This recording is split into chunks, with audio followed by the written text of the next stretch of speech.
नमस्कार भक्तों। आज के इस वीडियो में हम आपके लिए वैशाख मास की चौथ व्रत की पवित्र व्रत कथा लेकर आए हैं। एक समय की बात है, किसी गांव में एक बूढ़ी माई अपने बेटे के साथ रहती थी। वह माई पूरे 12 महीने चौथ का व्रत करती थी। हर महीने चौथ के दिन वह 5 चूरमे के लड्डू बनाती थी।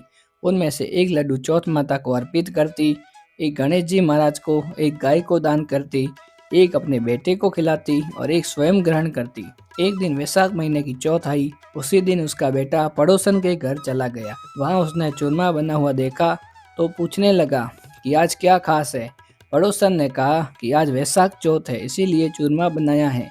यह सुनकर लड़का बोला कि उसकी माँ तो हर महीने चौथ का व्रत करती है। तब पड़ोसन ने उसे बहकाते हुए कहा कि तेरी माँ कोई व्रत नहीं करती, उसे तो घी के लड्डू खाने की आदत है। वह तेरी मेहनत की कमाई यूं ही खर्च कर देती है और सारे लड्डू खुद खा जाती है, तुझे तो बस एक ही लड्डू देती है। लड़का उसकी बातों में आ गया और घर आकर अपनी माँ से बोला कि तुम खुद घी के लड्डू खाती रहती हो और मुझे केवल एक ही लड्डू देती हो, इसीलिए अब यह चौथ का व्रत छोड़ दो। माँ ने प्यार से समझाया कि बेटा, मैं यह व्रत तेरी सुख शांति और भलाई के लिए करती हूँ, इसे छोड़ नहीं सकती।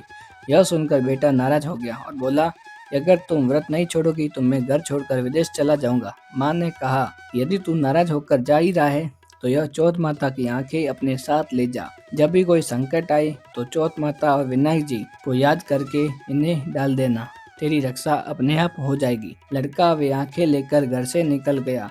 रास्ते में उसे एक भयानक खून से भरी नदी मिली, जिसे पार करना असंभव लग रहा था। तभी उसे माँ की याद आई और उसने चौथ माता का नाम लेकर एक आंखें नदी में डाल दी और प्रार्थना की, यदि उसकी माँ सच्चे मन से व्रत करती है तो यह नदी दूध और जल से भर जाए और उसे रास्ता मिल जाए। ऐसा कहते ही नदी शांत हो गई और उसमें दूध जल का प्रवाह हो गया, जिससे वह आराम से नदी को पार कर सकता है। आगे बढ़ने पर वह एक घने जंगल में पहुंचा, जहां एक भयंकर शेर ने उस पर हमला करने की छलांग लगाई। उसने तुरंत चौथ माता को याद किया और एक आंख शेर की ओर फेंक दिया। तभी शेर शांत होकर पीछे हट गया और उसका कोई अनिष्ट नहीं हुआ। चलते चलते वह एक नगर में पहुंचा। वहां के राजा के यहाँ एक अजीब सी प्रथा थी।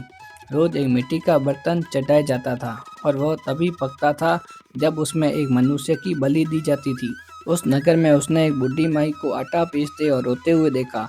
उसने कारण पूछा तो माई ने बताया कि आज उसके इकलौते बेटे की बलि देने की बारी है। यह सुनकर लड़के ने कहा कि वह उसके बेटे की जगह स्वयं जाएगा। माई ने बहुत मना किया, लेकिन वह नहीं माना। जब बुलावा आया तो वह अपने साथ चौथ माता की आंखें और पानी का लोटा लेकर चला गया और बर्तन में बैठ गया। अगले दिन जब बर्तन पककर तैयार हुआ, लोग उसे उतारने लगे तो अंदर से आवाज आई कि धीरे धीरे उतारो, मैं अंदर हूँ।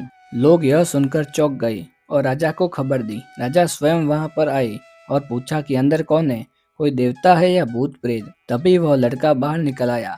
जब उससे पूछा गया कि यह चमत्कार कैसे हुआ तो उसने बताया, यह सब चौथ माता और विनायक जी की कृपा है, जिनका व्रत उसकी माँ सच्चे मन से हर महीने उसकी रक्षा के लिए करती है। उसी व्रत के प्रभाव से वह हर संकट से बच गया। यह सुनकर राजा ने पूरे गांव में घोषणा करवा दी कि सभी सुहागिन स्त्रियां, पुत्रवती महिलाएं और कुंवारी कन्याएं चौथ माता का व्रत अवश्य करें। यदि संभव हो तो 12 महीने करें, नहीं तो 4 बड़ी चौथ करें, और वह भी न हो सके तो कम से कम 2 चौथ का व्रत अवश्य करें। जैसे चौथ माता ने उस बूढ़ी माई की बेटी पर अपनी कृपा बरसाई, वैसे ही जो भी इस कथा को श्रद्धा से सुनता है, सुनाता है और स्वीकार करता है, उसकी सभी मनोकामनाएं पूर्ण होती है। जय चौथ माता की, जय विनायक जी महाराज की। तो यदि आपको हमारी यह वीडियो पसंद आई हो, वीडियो अच्छी लगी हो, तो वीडियो को प्लीज़ लाइक कीजिए, शेयर कीजिए और हमारे चैनल को सब्सक्राइब करिए, ताकि ऐसे ही पौराणिक कंटेंट हम आपके लिए लेकर आ सके। मिलते हैं नेक्स्ट वीडियो में, तब तक के लिए आपका दिन शुभ रहे। जय श्री कृष्णा, राधे राधे।